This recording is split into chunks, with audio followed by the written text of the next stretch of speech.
जय माता दी सभी बच्चों को। आज का विषय बहुत ही महत्वपूर्ण है, जो कि बहुत से बच्चों के मन का सवाल होता है।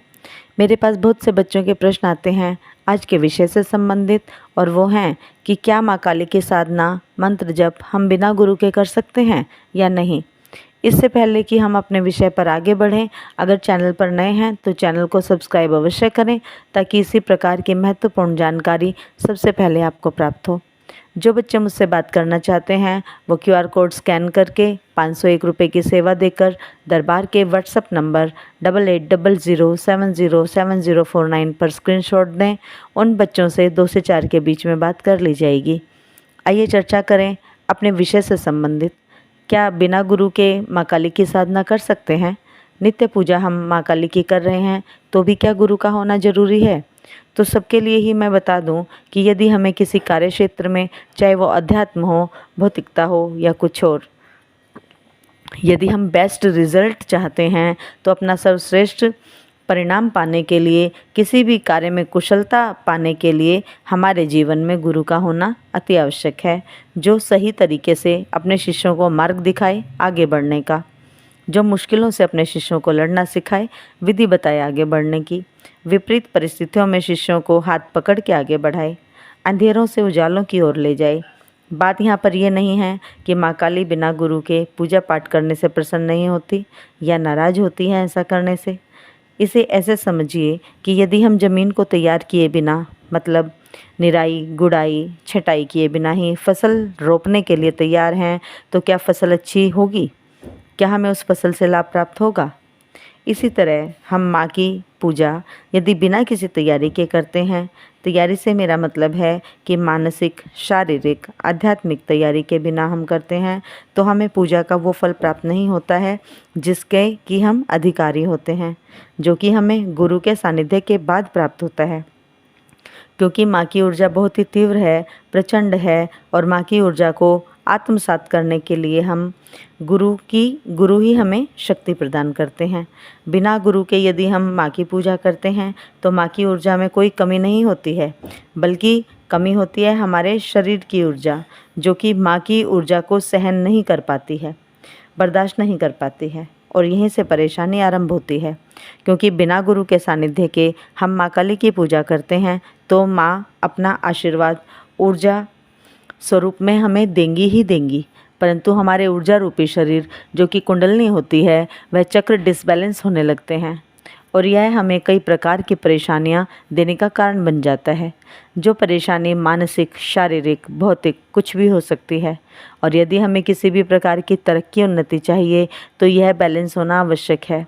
क्योंकि यदि ये चक्र अत्यधिक सक्रिय हैं तो भी हमें बहुत नुकसान उठाने पड़ सकते हैं, और सुप्त अवस्था में हैं तो भी ये परेशानी का ही कारण बनते हैं। तो जब हम ऐसे में बिना गुरु के माँ काली की साधना करते हैं तो हमारे चक्र उस ऊर्जा को आत्मसात नहीं कर पाते हैं, तो वह ऊर्जा बिखर जाएगी, और फिर हमें शारीरिक, मानसिक परेशानी तो होगी ही, आर्थिक, भौतिक जीवन पर भी असर पड़ सकता है। हम डिप्रेशन में भी जा सकते हैं। और अगर आपके पास एक अच्छे गुरु हैं तो वो आपको बताएंगे कि कैसे माँ की ऊर्जा को अपने अंदर समाहित करना है, आत्मसात करना है। गुरु द्वारा दिए गए मंत्र में वो ऊर्जा शक्ति होती है जो उस दैवीय शक्ति की ऊर्जा को आत्मसात कराती है आपके शरीर में। जिस प्रकार एक छोटे बच्चे को उसके क्लास टीचर हाथ पकड़कर पेंसिल चलाना सिखाते हैं, और वही बालक कक्षा दर कक्षा उत्तीर्ण होता चला जाता है, तो वही बालक अपने जीवन में बहुत कुछ अचीव करता है गुरु द्वारा दिखाए मार्ग पर चलकर। उसी प्रकार गुरु मंत्र हमारे भीतर के विकारों को दूर करके हमारे भीतर ज्ञान की रोशनी पैदा करता है, हमारे शरीर की ऊर्जा को पवित्र करता है। जब हमारी ऊर्जा पवित्र हो जाती है तब हम माँ के मंत्रों का जाप करते हैं, तो उन मंत्रों की ऊर्जा हमारे शरीर की ऊर्जा के साथ मिलकर हमारे चक्र जागृत करती है, और आध्यात्मिक तरक्की प्राप्त होती है हमें। साधना भी हम गुरु द्वारा प्रदत्त करते हैं, तो गुरु हमारे सभी कर्मों के साक्षी बनते हैं। हमारी गलतियों को, कमियों को गुरु ही दूर करते हैं, और हमारे मन रूपी वकील को शांत करके हमारी चेतना शक्ति के स्तर को बढ़ाते हैं। यही साधना कहलाती है, और श्रेष्ठ गुरु के द्वारा ही ये संभव भी हो पाता है। यदि हमें माँ की गहन साधनाएं करनी हैं, उनका प्रचंड तेज सहन करने के लिए पहले गुरु द्वारा रक्षित होना आवश्यक है हमारा। अन्यथा हम माँ की साधना की गहराइयों में डूबकर स्वयं को तथा अपने परिवार में भी क्षति पहुंचा सकते हैं। और वो रक्षा कवच है गुरु मंत्र और गुरु का आशीर्वाद, जिससे हम अपने तथा अपने परिवार की रक्षा करते हैं। तो कहने का तात्पर्य है कि यदि आपके घर में माँ काली को विराजित किया है आपने, अगर आप माँ काली के मंत्र जाप कर रहे हैं, नित्य पूजा पाठ कर रहे हैं, गहन साधनाएं कर रहे हैं, तो आपके जीवन में गुरु का होना अति आवश्यक है। माँ की मूर्ति विग्रह जिस घर में होती है वहाँ माँ का हमेशा पहरा लगा रहता है। माँ हमेशा वहाँ अपना निवास स्थान बनाकर रखती है।